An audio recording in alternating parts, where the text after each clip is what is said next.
নাহলে আমি এই ভিডিও নিয়ে আজকে আসতাম না। আমি চেয়েছিলাম যে পারাবত 18 সার্ভিসে আসার তারিখ নির্ধারণ হলে আমি ভিডিও নিয়ে আসব, কিন্তু অনেক ভাই কমেন্ট করছেন যে পারাবত 18 নাকি 1 অক্টোবর সার্ভিসে যুক্ত হবে। এইসব বিষয় কোন অপারেটর সবথেকে বেশি সেরা, তো সেই সকল বিস্তারিত ভিডিও নিয়ে আজকের এই ভিডিওটি। আপনারা অবশ্যই এই ভিডিওটি শেষ পর্যন্ত দেখবেন এবং ভিডিওটি যদি ভালো লেগে থাকে তো অবশ্যই আমার চ্যানেলটি সাবস্ক্রাইব করবেন এবং পাশে থাকা বেল বাটনটি অন করে দিবেন। তো চলুন শুরু করা যাক। প্রথমেই রয়েছে পারাবত বহর। পারাবত বহরে রয়েছে বেশ কিছু লঞ্চ, যার মধ্যে ক্রমিক সংখ্যা সবচেয়ে যেটি ঊর্ধ্বে সেটি হচ্ছে পারাবত 18। সেই 18 নম্বর সদস্যকে নিয়ে আজকের এই ভিডিওটি হবে। তো 18 নম্বর সদস্য তথা পারাবত 18তে বেশ বেশ ভালো পরিমাণ কিন্তু যাত্রী বহন করা যায় এবং এটি কিন্তু বাংলাদেশের দ্বিতীয় বৃহত্তম লঞ্চ। লঞ্চটিকে ধরা হয়েছে দৈর্ঘ্য হিসেবে 302 ফুট এবং লঞ্চটির ইঞ্জিন হিসেবে ধরা হয়েছে উইচি ব্র্যান্ডের 2200 হর্স পাওয়ারের দুটি মেরিল ইঞ্জিন এবং এটি আনুমানিক সবচেয়ে যাত্রী ধারণ ক্ষমতা প্রায় 3500-এর মতো। এবং এই লঞ্চটি আপনারা জানলে অবাক হবেন, পারাবত বহর হচ্ছে এমন একটি বহর যেটি কোনো অফার আসলে কিংবা ঈদ কোরবানি বিভিন্ন অফার আসলে লঞ্চটি কিন্তু ভাড়া তাদের কমিয়ে দিতে কিন্তু পিছু পা হয় না। তার কিন্তু আমরা মাঝে মধ্যে দেখেছি যে তারা ভাড়া কিন্তু 100 টাকাও রেখেছে ঢাকা বরিশাল নৌরুটে লঞ্চগুলোর মধ্যে। তো এটি কিন্তু তাদের বেশ ভালো একটা কিন্তু প্লাস পয়েন্ট। এবং আমরা যদি এর পরবর্তীতে যাই সেটি হচ্ছে এটির কিন্তু একটি মাইনাস পয়েন্টও রয়েছে, যেটি আমার কাছে তেমন একটি মনে হয় না মাইনাস পয়েন্ট, তবে যাত্রীরা কিন্তু এর মাঝে মধ্যে কিন্তু এই কারণে কিন্তু খুব ক্রুদ্ধ হয়।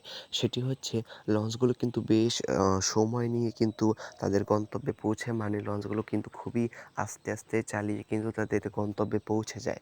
তো এটি কিন্তু একটি মাইনাস পয়েন্ট। আমি প্লাস পয়েন্ট হিসেবে ধরলেও যাত্রীরা এটিকে মাইনাস পয়েন্ট হিসেবেই ধরে। তাই যাত্রীদের কথা বিবেচনা করে আমি এটিকে মাইনাস পয়েন্ট হিসেবে ধরলাম।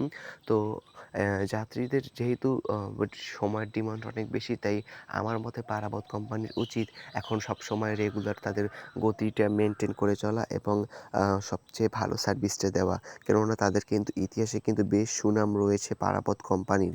লঞ্চ মানেই পারাবত আমরা কিন্তু অনেক আগে থেকেই কিন্তু জেনেছি। কিন্তু এখন বর্তমানে কিন্তু লঞ্চ সেক্টরের দুর্দশার কারণে কিন্তু অনেক লঞ্চ বিলীন হয়ে যাচ্ছে। তাই পারাবত 18 এবং পারাবত 12, 11 এই 3টি লঞ্চ কিন্তু তাদের অস্তিত্ব ধরে রাখাও কিন্তু বেশ কষ্টসাধ্য হয়ে পড়েছে বর্তমানে লঞ্চ সেক্টরে। তবে আমার মতে পারাবত বহর কিন্তু আবার কিন্তু ফিরে উঠতে পারে তাদের নতুন ডেকোরেশন, লাইটিং এবং তাদের সার্ভিসের মাধ্যমে। ইতিহাসে কিন্তু তাদের কিন্তু বেশ সুনাম রয়েছে পারাবত 9, 10 এবং পারাবত 11 দ্বারা। এটি তারা আবার মেনটেন করতে পারে, তাহলে আমার মতে তারা এখনও তাদের সেই ঐতিহ্যবাহী সার্ভিসটি ধরে রাখতে পারবে। এরপরে আসা যাক সুন্দরবন বহরে। সুন্দরবন বহরে কিন্তু সবচেয়ে বেশি সংখ্যা ধরা হয়েছে 16কে তথা সুন্দরবন 16, যেটি বাংলাদেশের সর্ববৃহৎ লঞ্চ। লঞ্চটিতে ব্যবহার করা হয়েছে ইঞ্জিন হিসেবে 3200 হর্স পাওয়ারের দুটি ডাইহাটসু ব্র্যান্ডের ইঞ্জিন। যেই ইঞ্জিনের মাধ্যমে কিন্তু বাংলাদেশের যে সকল লঞ্চকে সে ওভারটেক করতে সক্ষম, কিন্তু তার বিশালতা এবং তার ভারী ওজনের কারণে সেটি কিন্তু পারে না। তো এমভি সুন্দরবন 16 লঞ্চটি ঢাকা বরিশাল নৌরুটে চলাচল করে থাকে এবং এই লঞ্চটি লম্বা হিসেবে ধরা হয়েছে আনুমানিক 315 ফুট এবং লঞ্চটি আমি যদি কথা বলি লঞ্চটির ভাড়া বিষয়ে, লঞ্চটির ভাড়া কিন্তু কোনো সময় কিন্তু তেমন একটা কম রাখা হয় না। মাঝে মধ্যে ঈদ স্পেশাল ট্রিপে হয়তো বা তাদের 300 টাকার বদলে 200 টাকা রাখা হয়, কিন্তু সেটি খুবই রেয়ার একটি বিষয়। কিন্তু পারাবত বহর কিন্তু সবসময় কিন্তু তাদের কিন্তু ভাড়া কিন্তু সীমিত রাখতে চেষ্টা করে এবং যেটি সুন্দরবন কোম্পানি কখনোই করে না সহজে।